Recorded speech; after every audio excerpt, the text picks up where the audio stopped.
sister, Emily, first mentioned the Diddler, we were lying in bed, huddled together under the covers, whispering about monsters and ghosts like kids often do.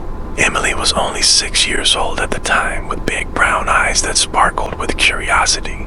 Out of nowhere, she turned to me and asked, "Do you know about the Diddler?" At first, I thought it was just some made-up boogeyman from a childish nightmare, but the way Emily said it with a quiver in her tiny voice sent a shiver down my spine.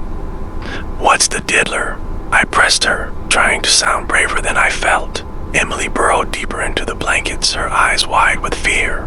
"Mommy says it's a bad thing," she whispered. "It touches kids when they're alone." In the days that followed, Emily became withdrawn and clingy. She wouldn't let our mom out of her sight, and at night, she'd beg me to stay with her until she fell asleep.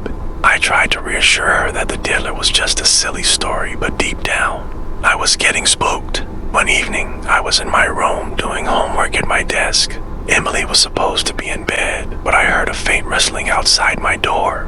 I turned to see her standing in the hallway, her favorite teddy bear clutched tightly in her arms. Her eyes were fixed on something behind me, and her face had gone deathly pale. Slowly, I turned around, but there was nothing there. "Emily, what's wrong?" I asked, trying to keep my voice steady. She took a step forward, her lower lip trembling. "The Diddler," she whispered. "It's here." My heart was pounding in my chest. I spun back around, but again, I saw nothing. "There's no one there, Emily," I told her, trying to sound calm. "You must have had a bad dream," but Emily just shook her head. "I felt it," she said, her voice barely audible. "It touched my back." In the weeks that followed, Emily's fear of the Diddler only intensified. She would wake up in the middle of the night, screaming about being touched. Her parents took her to see doctors and therapists, but no one could find anything wrong with her. They just kept telling us that she was going through a phase and would eventually outgrow it. But I knew what I had seen in Emily's eyes that night, a deep, primal fear that no 6-year-old should ever have to experience. And as time went on, I started to feel it too. I would be sitting in my room doing homework when suddenly, I would feel a chill run down my spine. I would turn around expecting to see someone standing there, but I would be alone. Night, I would lie in bed, my heart pounding as I waited for the touch that never came. But the anticipation was worse than any actual touch could have been. I was always on edge, never able to fully relax. I tried to talk to Emily about what I was experiencing, but she just shook her head. "You don't understand," she told me.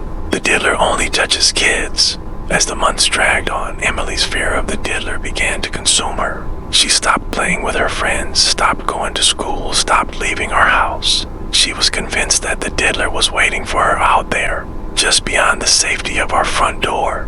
Our parents were at a loss for what to do.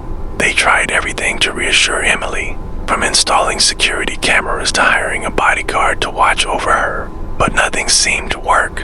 Emily was convinced that the Diddler was still out there, waiting for its chance to strike. As I watched my little sister slip further and further into her fear, I couldn't help but wonder, what if she was right? What if the Diddler was real and it was just biding its time, waiting for the perfect moment to touch her? I'll never forget the night that Emily vanished. I was lying in bed when I heard a faint rustling coming from her room. First, I thought it was just the wind, but then I heard it again, a soft whispering sound, like someone was standing in her room, breathing heavily.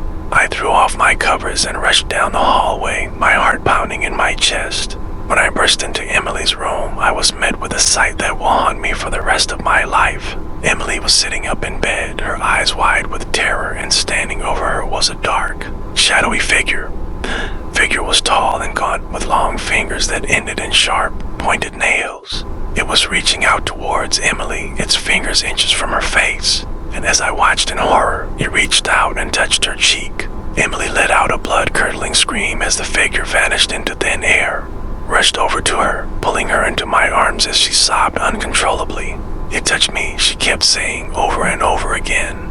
"The Diddler touched me." In the days that followed, Emily was never the same. She was withdrawn and quiet with a haunted look in her eyes. She would flinch whenever someone touched her, and at night she would wake up screaming, convinced that the Diddler was still out there waiting for her. As for me, I was left with a deep, gnawing fear that I couldn't shake. I knew what I had seen that night, a dark, shadowy figure that had reached out and touched my little little sister. As I lay in bed, listening to Emily's terrified sobs, I couldn't help but wonder, was the Diddler still out there, watching us, waiting for its next chance to strike? I'll never forget the night that the Diddler came for Emily.